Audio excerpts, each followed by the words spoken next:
AM Janata PLS notice. कभी भी घर के अंदर जो सबसे शांत लोग होते हैं ना, वही सबसे बड़ा धमाका लेकर चलते हैं। The kind of emotional explosion no clickbait thumbnail can ever capture. देखो, हम सब लाइफ में एक स्टेज पर आ जाते हैं जहां मैच्योरिटी और मीम कल्चर एक ही प्लेट में परोसे जाते हैं। और इस प्लेट में सबसे हैवी सर्विंग होती है एल्डर्स की। द पीपल जो हमारे घर के गूगल कैलेंडर भी हैं, मोरल कंपस भी, और कभी कभी बिना मांगे मोटिवेशनल रील भी। मेरे लिए मेरे घर के elders are not just the source of religion and charity, they're the secret software update that keeps a dysfunctional but adorable ecosystem running. लेकिन आयरनी ये है कि हम उनकी प्रेजेंस को डिफ़ॉल्ट वॉलपेपर की तरह ट्रीट करते हैं। हमेशा सामने, हमेशा ब्यूटीफुल, पर कॉन्शियसली नोटिस बहुत कम। हमारी जनरेशन का डिफ़ॉल्ट सेटिंग ही कुछ ऐसा है। हम 120 FPS एंटरटेनमेंट के आदी हो गए हैं, तो 1x स्पीड सिंसेरिटी कभी-कभी ग्लिच लगती है। पर जब घर के सबसे बड़े लोग कोई सिंपल सी लाइन बोल देते हैं, जैसे बेटा दूसरों को देने से कम नहीं होता, तो उस मोमेंट का emotional bit rate 8K HDR हो जाता है। एकदम क्रिस्प, एकदम रियल। और ये बात मैं कोई भारी प्रवचन बनाकर नहीं बोल रहा। It's just sometimes the people who barely raise their voice are the same people जिनके words हमारे अंदर सबसे ज़्यादा vibrations create करते हैं। जैसे वो हमारे अंदर कोई acoustic reverb chamber चला देते हों। Minimal input, maximum emotional output. घर के elders की presence में एक अजीब सी stillness होती है। Not the jump scare silence, बल्कि इंटरनेट आखिरकार stable हो गया वाली शांति। एक assurance, एक warmth, एक invisible social Wi-Fi जो हर तरफ connection बनाए रखता है। रिलीजन उनके लिए कोई डॉक्ट्रिन नहीं, आदत है। चैरिटी उनके लिए कोई इवेंट नहीं, रिफ्लेक्स है।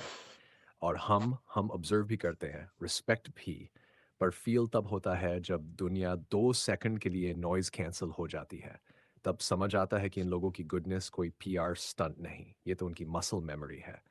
द क्लेवर बिट, हम लोग अपनी ज़िंदगी में हर चीज़ ऑप्टिमाइज़ करने की कोशिश करते हैं। टाइम, मनी, इमोशंस, रिएक्शंस, हत्ता कि कैमरा एंगल भी।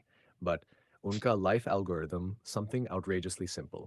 अच्छा करो, खुलकर करो, और बिना स्प्रेडशीट बनाए करो।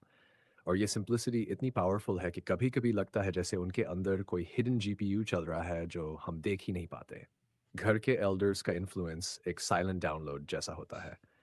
तुम्हें पता भी नहीं चलता कि तुम्हारी थिंकिंग बैकग्राउंड में अपडेट हो रही है। फिर एक दिन अचानक तुम्हें शॉक लगता है, अरे! मैं भी किसी की मदद बिना रीज़न कर रहा हूँ? क्या मेरे अंदर वही वर्ज़न इंस्टॉल हो गया? Yes, beta, yes, exactly that. और सच बताऊँ?